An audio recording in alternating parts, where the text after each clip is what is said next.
Hey, what's going on? It's October 6th, 2019, and we are headed to my favorite pond to do some pond fishing. This is a 10-acre pond, and it has an amazing variety of fish. We've caught crappie here, largemouth bass, a lot of largemouth bass. Obviously bluegills and sunfish are here.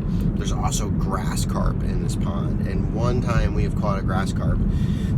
Now this pond, unfortunately, there's a lot of growth all around this pond. So, and we fished here out of kayaks too. I fished from shore a bunch of times, and I fished from kayaks a bunch of times. I've only done spin fishing here. I've never fished on the fly at this pond. So this is going to be the first time I've ever done that. Now, in order to do that, because we've got all that growth around the pond, I had to bring my waders, my wading boots. So I'm gonna have to wade out into the water in order to be able to fly fish here. My goal today is that I'm going to try to fish, the water in 3 different areas. I've got an 8-weight fly rod and a 12-weight fly rod. We're gonna mostly be using the 8-weight.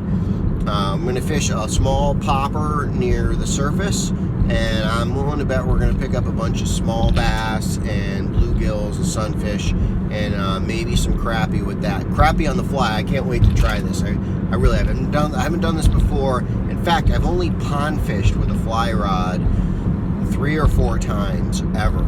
So now last time I went, I caught 14 fish with this little popper.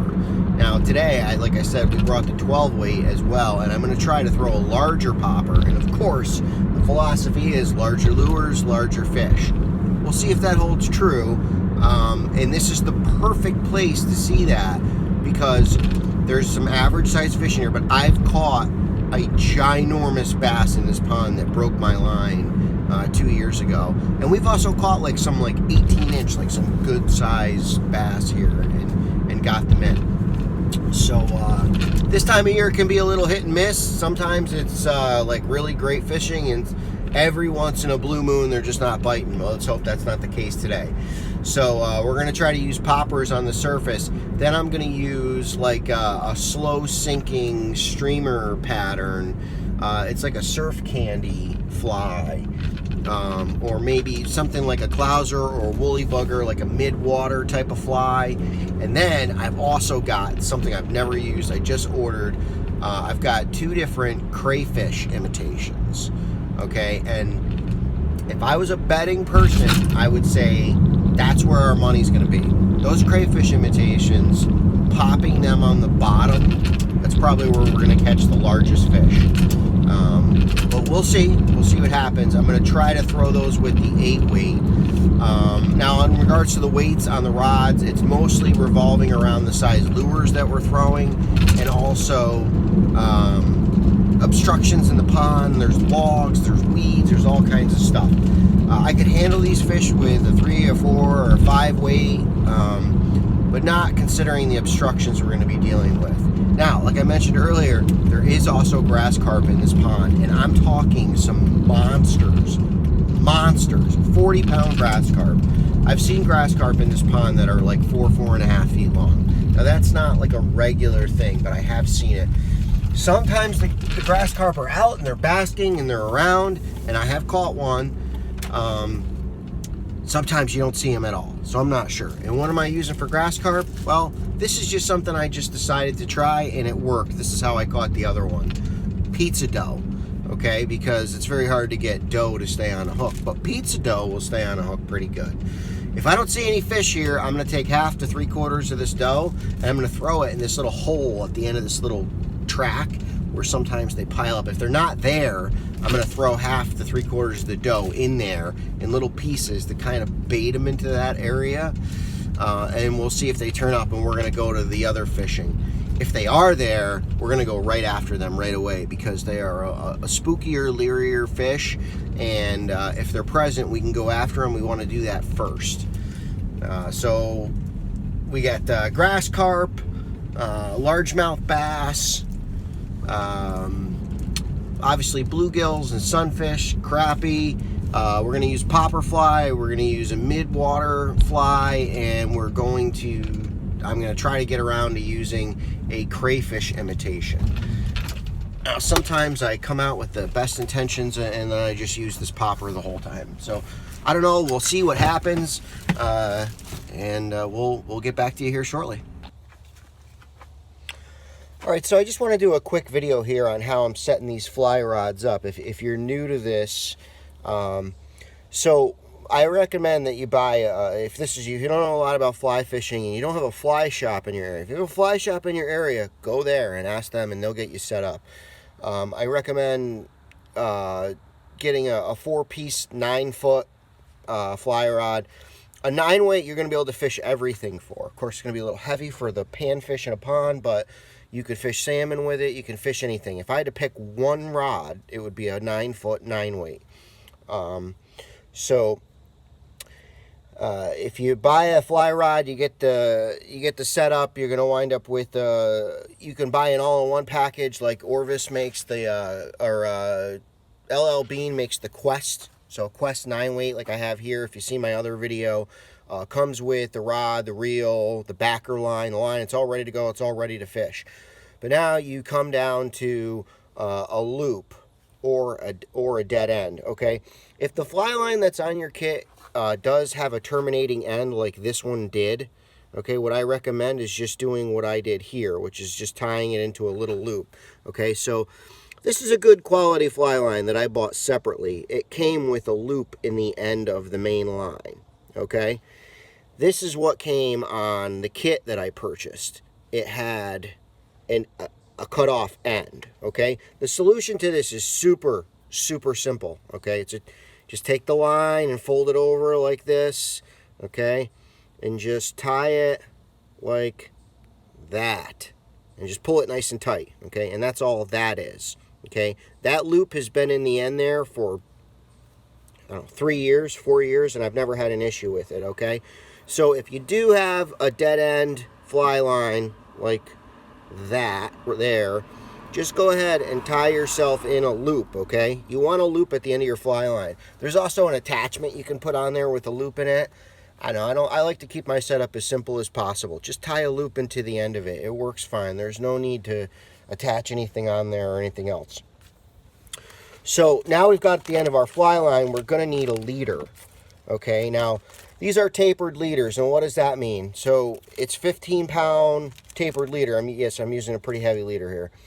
9 foot, 15 pound. What that means is that the first 3 feet of the leader are actually probably like 25 pound.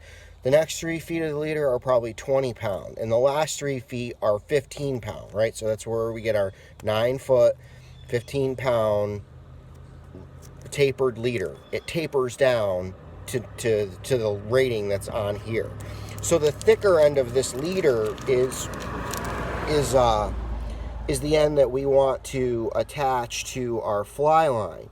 And sure enough, this leader, nowadays these are readily available, not hard to find, just about everywhere sells tapered leaders.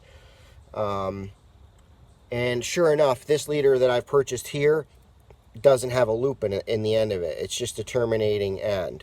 Now I know that this is the leader or the fly line side because it's much thicker, okay, and that's what I'm talking about. This is probably 25 pounds, and the other end is where I'm going to find my 15 pound, and we'll just pull it down through the other side, and sure enough, you can see this side is much thinner than this side, okay. So now I've got my leader. This is probably 25 pounds, and this is 15. And this is both ends of a 9 foot, 15 pound leader. Now, my technique that I like to use, which unfortunately didn't happen today, is to rig the rods up the night before and leave these leaders stretched out, especially with this one. This is monofilament, not fluorocarbon. And sure enough, look at that. We got that. There's that memory. Okay, the line has this curl to it. Now what you can do is just kind of stretch it like so, and that will take some of that. You can see how much straighter that is opposed to this. So just take your fingers, don't dry them. You want a little bit of heat, and just pinch it and pull this line through. Now look how straight this is opposed to this, okay? So this is what you want to do. You want to pull that line through your pinched fingers in order to straighten it out, okay? Because that's what we want. We want it straight. So now it's pretty straight. Now back to this terminating end here. Now we know this is the thick end, but we don't have a loop. So what we're going to do is, just like we did with our fly line, we're going to double it over. I want a little bit less than that. Okay, that should be about good. We're going to double it over like so, and then just do an overhand knot in the doubled up line. Okay, and I would say this is probably the biggest reason why they don't put loops in some of these, because they're so easy to add. So if it's going to increase the price, as far as I'm concerned, I'd rather you just sold it to me like this, okay? So now I've tied in my loop. If that's going to keep the price down, I would rather buy it like this, because tying in a loop is so much easier. So we take our clipper and we cut off our tag end here. I leave about 3/4 of a centimeter, okay? So now I've tied a loop into the end of the leader. So this is for my pond rod. This is for my 8-weight. Okay, now here's how this is called a handshake knot. You want to take your fly line and put it through the loop in your leader, okay? So you see this? I got my leader on my fly line like this. Work your way to the other end of the leader, like so, and insert that through the loop in your fly line. Okay, so here's the loop in the fly line. I'm inserting the leader through there, and then we're just going to pull it through like so, okay? Now what we're going to wind up with here is what they call a handshake knot, and it's not really a knot. It's really just two lines coming together. Okay, so here it is, like that. Now you really want this handshake knot because you wind up with two lines on two lines, okay? So again, take your main line, your fly line, and stick it through the leader, the loop you made in the leader. And then take the other end of your leader and put it through the loop in the main line. Pull it through, and there's your handshake knot there, attaching your main line to your leader line. Now your leader line is 9 feet long. Why do we need a leader? Because the fly line is thick, and it'll scare away the fish. I mean, you couldn't possibly attach a fly to the main line. Number one, it wouldn't fit through most fly hook holes. And number two, it's going to scare the fish anyways. So you need this leader, okay? And it's tapered to help it lay out when you're casting better. Because remember, flies are much lighter than conventional spinning gear lures. They're much lighter. So the way we get them to lay out on the water smoothly is to have a tapered leader. Now in some environments, if the water is really murky and you're not trying to long cast, you could honestly just put a loop in the end of a piece of 10-pound or 15-pound or whatever you want, and put it on the end of your fly line, and then go to your line. But we want to get our fly away from that leader, okay? You don't want that leader landing on the water right near your fly, because the fish is going to see that fly line and is not going to come up and hit that lure. He's going to stay away from it, that fly. All right, so now we got 9 feet, okay? I actually want a little more than this. You don't want to be cutting down your leader every time you want to change a fly. And you also, remember, you're trying to choose that distance away from your main line when you're throwing these flies out there and they're hitting the water. So what we're going to do is we're going to tie on about a 3-foot piece of tippet. Now this is 15-pound. I'm going to go down to 10-pound tippet, and I'm going to tie a double uni knot. And I'll just, it's a program called 3D Knots that can show you how to tie this tie. But I'm going to do it right here live and show you how that goes. So here's my 10-pound line that I'm using for tippet. I'll pull out about 3 feet. And this is got the cutter built right into the little thing. That's kind of nice there. Alright, and I'll try to show you this as best as I can. Now you can also use a surgeon's knot in this scenario, but for heavier line like this, I don't recommend that knot for this application. For this application, I would recommend a double unit knot. So what we're going to do is start by taking the two lines and laying them against each other. And we're going to take one of the two lines, which I'm going to start with the 10 pound, and just making a little loop like so. Then I'm going to twice,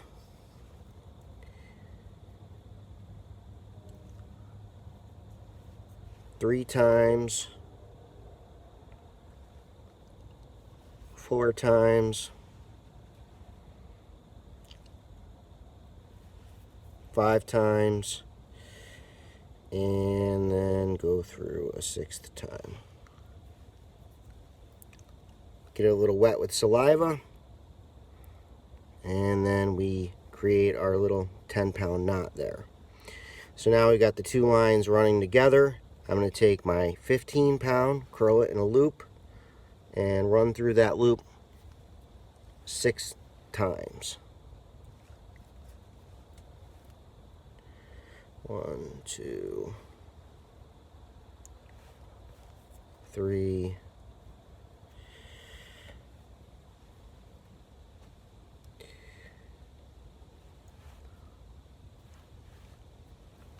3,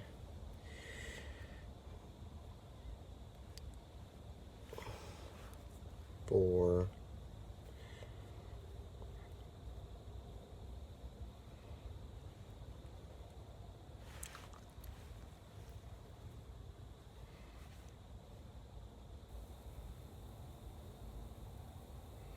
I'm just going to do 5 on this 15-pound. Okay, so now you can see here we've got the 15-pound knotted onto the 10, and over here we've got the 10 knotted onto the 15. And now put a little saliva, and look at this. Slide the two knots together. See that? This is my favorite knot, although it takes a little bit to tie. So there we go. We've got our 10-pound knotted to our 15, and the knot slid to right there. And then we've got our 15-pound knotted to our 10, and then the two knots slid together to make a double unit knot. And we're just going to take our clipper, clip off this tag ends, okay? And I leave about 1/2 centimeter to 3/4 of a centimeter on there. And there's our double unit knot. I love this knot because of how straight it stays. I mean, it's really straight as an arrow, and that's because of the 6 loops on each side. Great knot. I've never had a double unit knot break. I wouldn't tie a leader to tippet with any other knot than a double unit knot. So now this takes us to the end of our tippet, and we're going to tie on our fly. Second.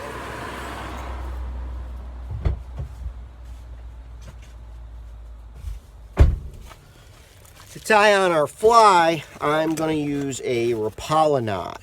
And the reason why we're going to use a Rapala knot is because the Rapala knot is going to leave us with a little loop on this fly. Now I had some really nice ones of the little poppers. Unfortunately, I used them all. Take our little clipper tool. It's got a pin on one side, and you can clear out this hole.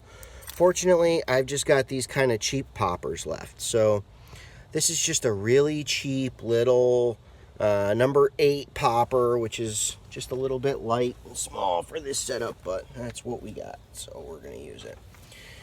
And now we're going to tie a Rapala knot.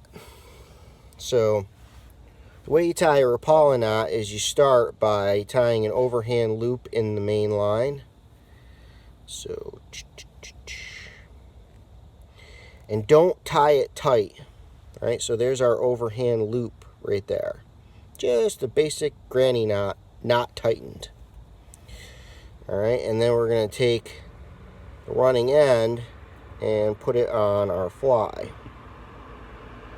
Take our fly and slide it down to that overhand loop. Now we're going to take our tag end and we're going to pass it through that overhand loop. Alright, we're going to pull that sort of tight. And then we're going to take that tag end and wrap it around the main line 6 times. So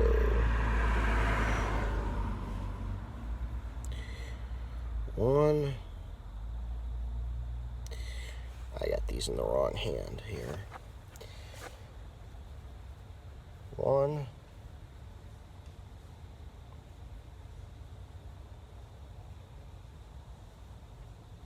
2, 3, 4, 5, 6. Okay, and then I'm going to take a little saliva, put it on the lines where they cross over each other. After going around 6 times, I'm going to take my tag end and put it back through this loop that was formed back here. Put it through there. All right, and on the way down, we created a new loop back here. I'm going to take my tag end and pass it back through that loop. Okay, like so. Like that, okay? And now what I'm going to do is try to keep it as neat as I can and cinch it down as close to the fly as I can. All right. Now, this is not the best one that I've ever tied. Okay, that loop is a little bit bigger than I would like, but it's fine. It will do the trick just fine. Now, why do we tie a Rapala knot or a loop knot instead of... You can do a surgeon's loop as well. I'm not doing a surgeon's loop here because this is kind of a big fly with all these little points and it's a pain. So this is a Rapala loop, a Rapala knot. And again, that loop is a little bigger than I'd really like it to be, but that's okay. Now, why? Because look how that fly moves. Look how it moves.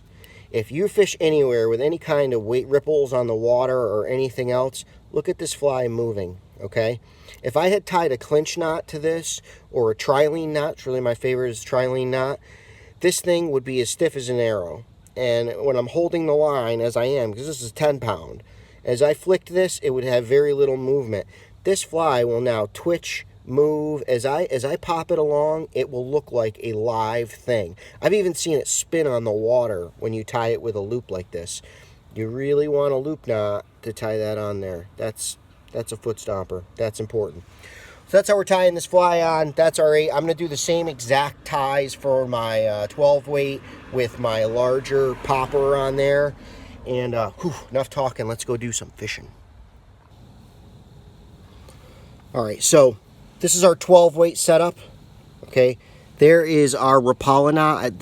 This one came out a lot better. Okay, this is how small I want this loop to be. Now I'm running this. This is why I'm using a 12 weight in a pond, and I'm using this heavy setup here because I'm throwing this much larger popper. Okay, this is a size 4. And I don't really need a 12 weight, but I don't have a 10, so I'm using my 12. It's what I have. So I've got my number 4 popper here, which is a fairly large popper for a pond. And I'm just going to trim this tag end off. Okay, and there's our Rapala knot. You can see the loop right there. Okay, and then this is my tippet material. We've got about 3.5, actually closer to 4 feet of it. Double unit knot right there onto our leader, okay, and then at the end of our leader back here we've got our handshake knots. All right, now it's time to go fishing. All right, so we're walking down to the pond now. We're all rigged, ready. I got all my gear on. Holy cow! I've never seen the water so low. Whoa, there's an island in the middle. That is a first. I've been fishing here for years. I've never seen it like that. The fishing might either be really crappy today or really awesome. Let's hope for really awesome. So again, just real quick, what I've got here for setups is I've got 2 rods. I've got an 8 weight Mystic here that I put together with 8 weight fly line on it. that has a 15-pound leader and then a 10-pound tippet, and we're throwing this little tiny popper here. That's what we're gonna do first. And then over here, I've got this guy. It's really kind of overkill. This is a 12 weight. I really only needed like a 10 to throw that size popper effectively, but I don't have a 10.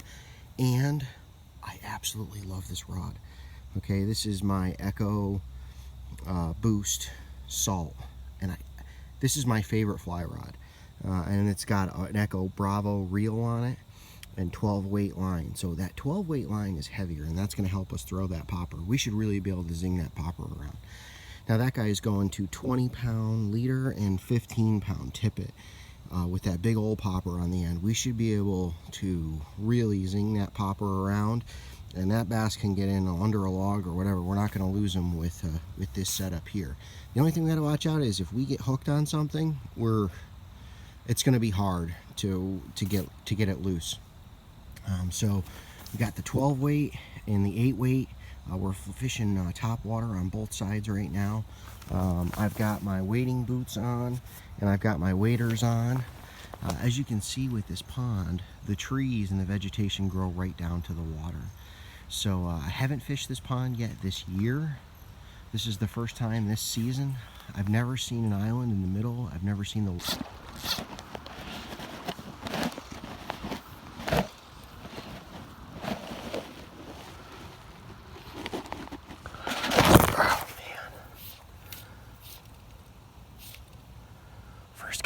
Oh, I got a hit. Oh, I missed it.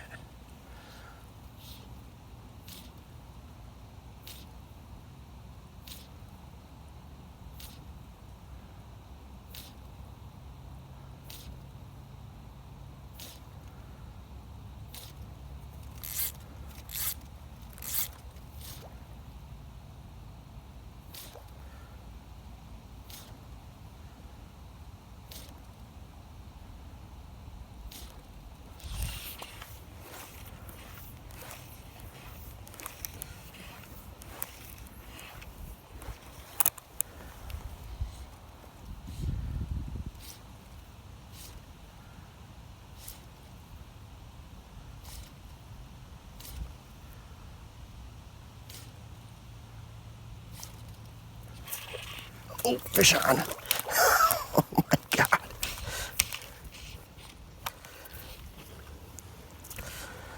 All right.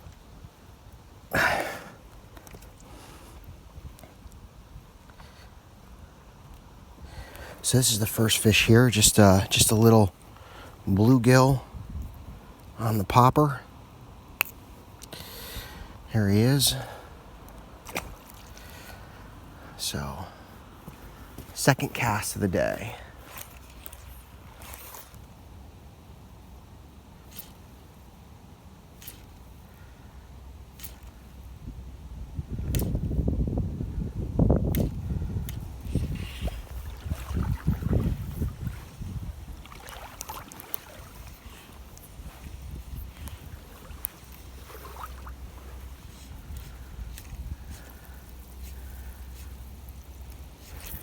Fish on. Now these are small fish, as you can see. I'm stripping them in. He's a little bigger. We might have our first crappie. Whoa, this bass is going after the sunfish. Holy crap. That was awesome. Oh, I should have let him get it. So it's just a little bluegill there, but he's quite energetic. And a bass came up, was trying to eat him. Oh man. When I get subsurface, I'm sure we're gonna see bigger fish.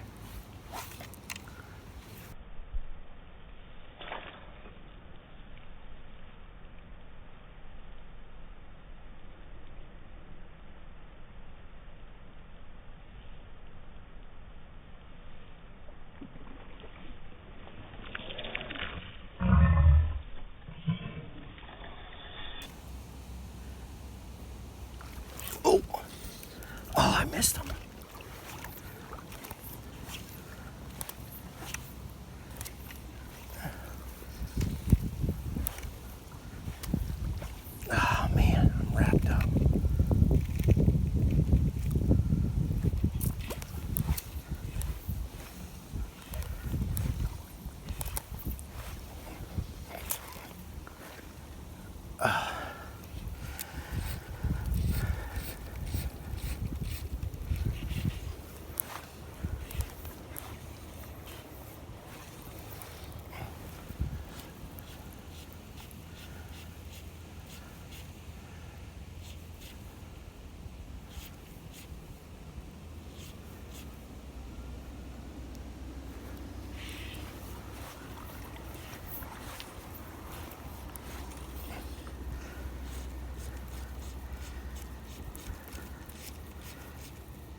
Oh, I'm getting hit.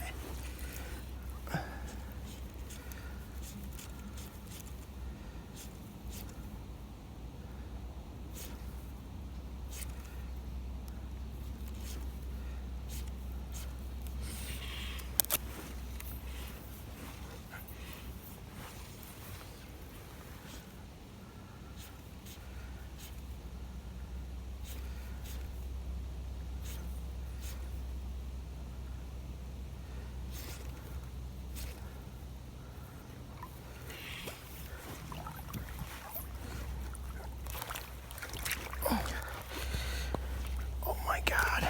I didn't realize how deep this damn pond is.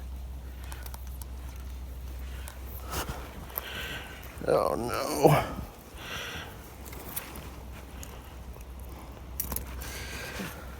Oh shoot. I'm like way deeper than I ever anticipated getting. This pond is a lot deeper than I thought.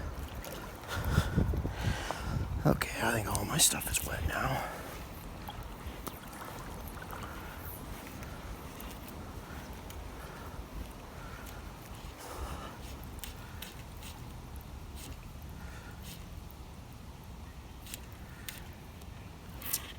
Fish on.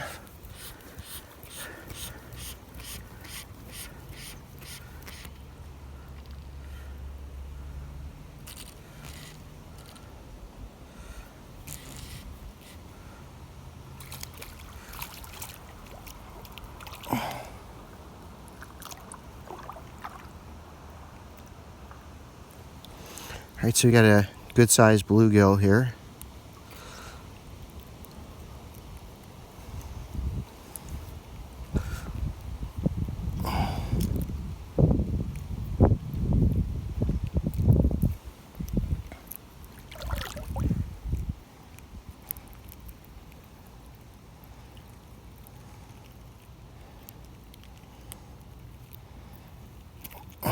This guy just demolished that popper.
Oh, fish. Oh man, he hit it and I missed him.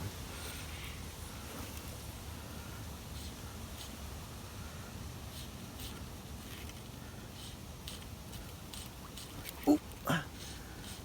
Now, I noticed that there is a knot in my line here. This is not something that you want to wait on. If you notice a tangle or knot in your leader line, get it out immediately, because after a couple of casts, these knots will get rock hard and you will not get them out. And then it's a pain. You gotta basically re-rig everything. Well, this is I just noticed this and it's already a mess.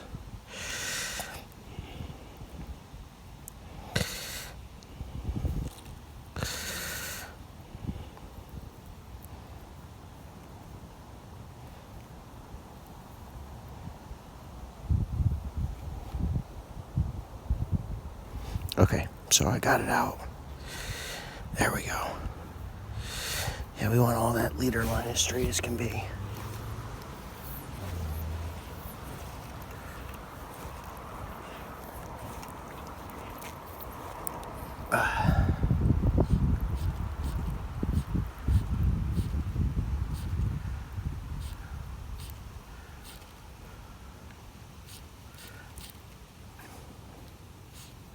This little fish just came up and took the fish on.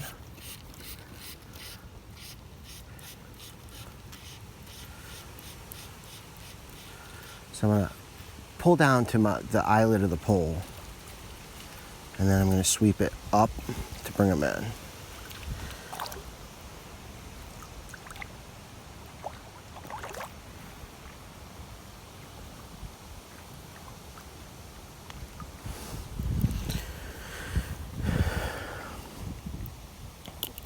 A little bluegill there on the popper. All right, so again, we're just fishing this little number 8 popper here. So sure enough, we're catching kind of smaller fish. And this water's a lot deeper than I thought it was. This is the shallowest I've ever seen this pond. And I'm like beyond waist deep, just 2 or 3 steps off. So, it's hard to cast when you're so deep in the water and you don't have room. And it's very easy to get your leader line jammed up because you don't have room to cast. There we go, I got it all straightened out again. We're also contending with a wind. There's pretty good wind over here.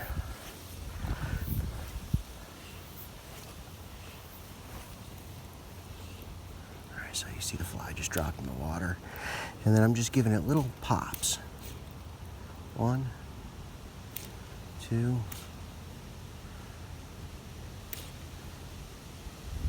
the wind has picked up and the ripples are now going right to the shoreline. So we don't have that broken water area like we did when I came over here. And I've already taken 6 fish out of this spot, so.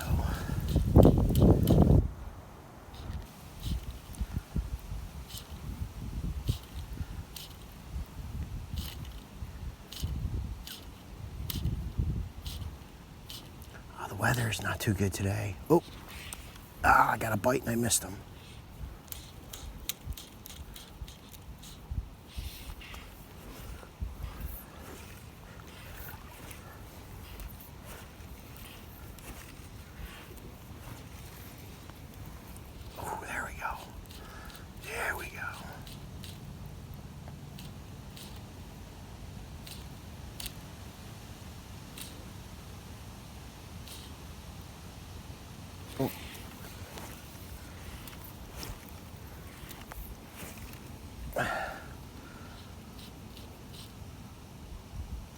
Something is nibbling at it. I don't know if he grabbed it or not.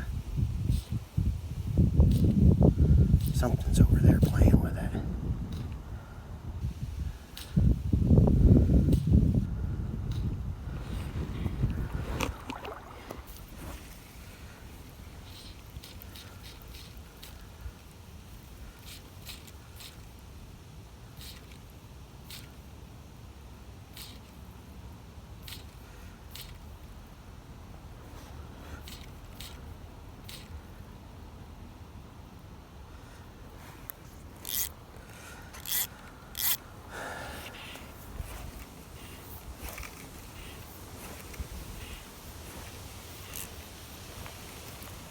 Alright, look at that, way out there.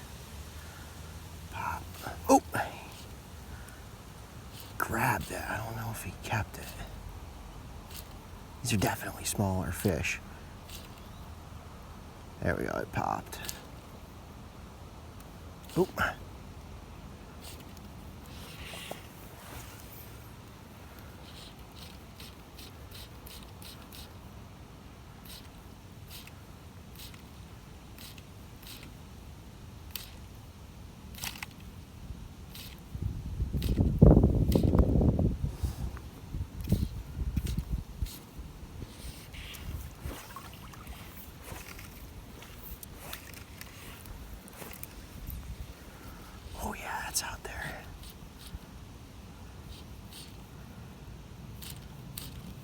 Oh man, it looked like he grabbed it.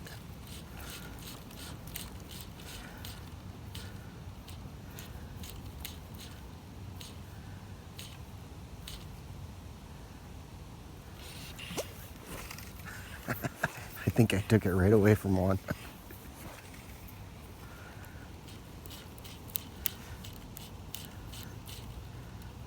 Oh, they're nipping at it.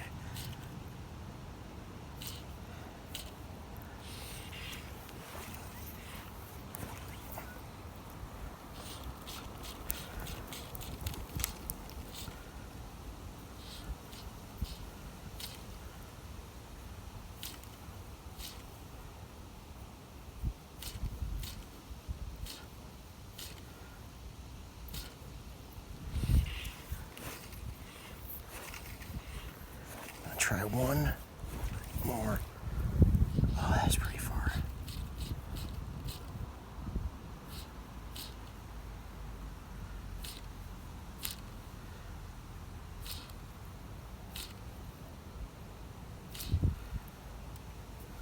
Oh, he grabbed it, but he didn't eat it. Oh, man, I can't believe I'm missing all these.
Oh, fish on him. Oh. So I'm gonna pull back until my fly line reaches the end of my fly line to my leader. And then I'm just gonna reach my arm up to bring the fish in as high as I can. And that brings the fish right about to my waistline. And, oh man, he just devoured this popper.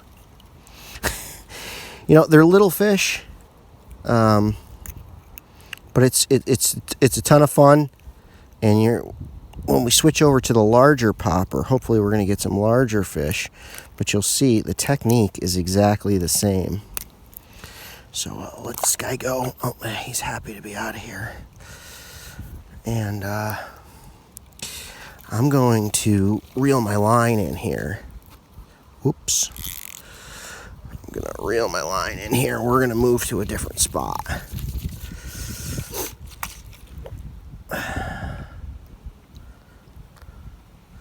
This corner is like one of my least favorite spots in this pond. But it was the first spot, so we started there.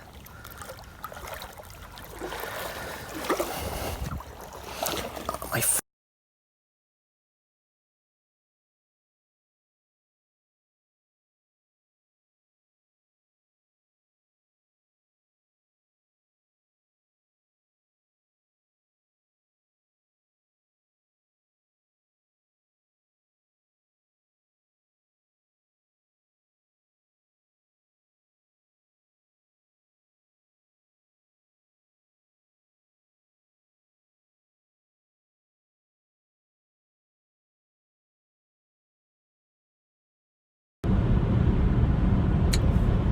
All right, so on the ride home, fished for about 2.5, 3 hours.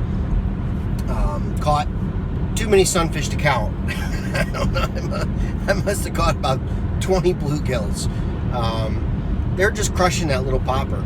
That little tiny cheap plastic popper that I have looks exactly the same after fishing it. It didn't, it really held up really good. The larger popper, when I fished on the 12 weight, sure enough, I caught some larger fish. Unfortunately, I had been recording for about 25 minutes when I was fishing with the smaller popper, and my phone was dying. So I didn't get any video fishing the larger popper or the crayfish pattern. But I did fish it. The larger popper, sure enough, you'll see in the pictures, caught some larger bass. It was either 3 or 4 large, good-sized bass that I caught. The smallest one was about a foot long, and then there was 14, a 15, and I caught one that was about 16, 17 inches. That's the largest pond bass I've ever caught. And so that was on that number 6 popper. That number 6 popper took a thrashing though. That's a little plastic popper, another cheap little popper. I think I paid like $4 for that one. That one was thrashed. There was no paint left on it. It was starting to sink. That one was in rough shape. So then I switched over to the crayfish pattern, and I hit a handful of fish on that, including I hit a crappie, a couple bluegill on the crayfish pattern as well.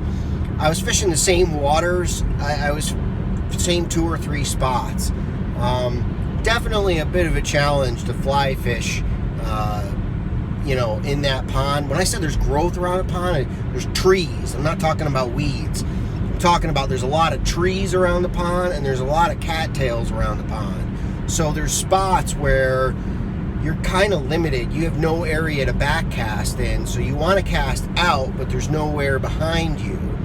And then I was really surprised. I've never waded into the water like that. It got deep quick. I mean, I was up to my chest, 5-6 feet from the shore. Now I was sinking like a foot in certain spots. So definitely a bit of a challenge to fish the pond with the waders and with a fly rod as opposed to a spinning setup.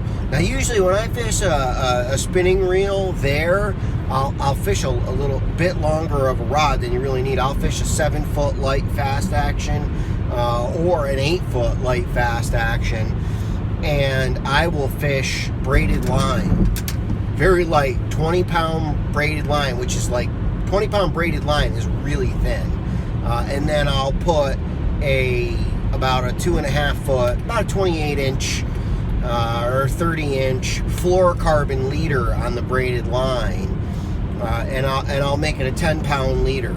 And if I get hooked up on something, if I get my lure stuck in a deep area where I can't get it back, I can break that leader and not lose a bunch of my line. But obviously today we were fishing on the fly.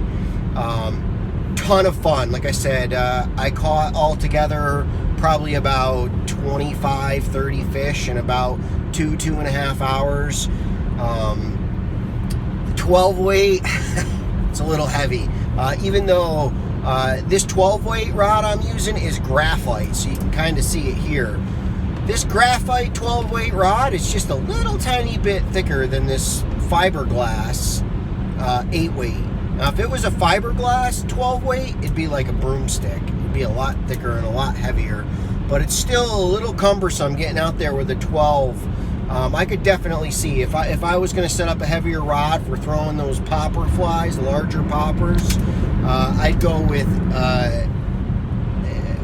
probably a 10 weight rod, and got to be graphite, and an 8-10 reel with 10 weight line on it would have been a little better. I was using a graphite 12 weight with 12 weight line on it, and definitely notice a significant weight difference in throwing that thing around versus the 8 weight. But I had a ton of fun, caught a bunch of fish. Hopefully this video helps you know how to set these rods up and get out there and catch some bass and pond fish on the fly. Give it a try. Ton of fun. Big picture, is that it gives you the experience using a fly rod, and there's a lot, like, you know, striped bass is really what I'm after. I can't wait to striped bass fish with this 12 weight, salmon fish with this 12 weight. When I get out there and I do that, I'm gonna have this experience behind me using these setups is the big picture here. If I was really just strictly fishing this pond, I'd probably just go with spinning gear, but it was a ton of fun. Trying the different weights, you can definitely see trying to throw a heavy popper with a light rod is very difficult. It shortens your cast rate up. Absolute ton of fun to throw that little popper, and the sunfish just kill it. I never thought I would enjoy fishing for small fish like that. The crappie was great. If you can get into a school of crappie on the 8-weight fly rod with those little poppers, ton of fun for fishing those little tiny fish, and you're using the same exact techniques you're going to do for the striped bass, for the salmon, stuff like that. So there it is, pond fishing on the fly. Get out there and give it a try.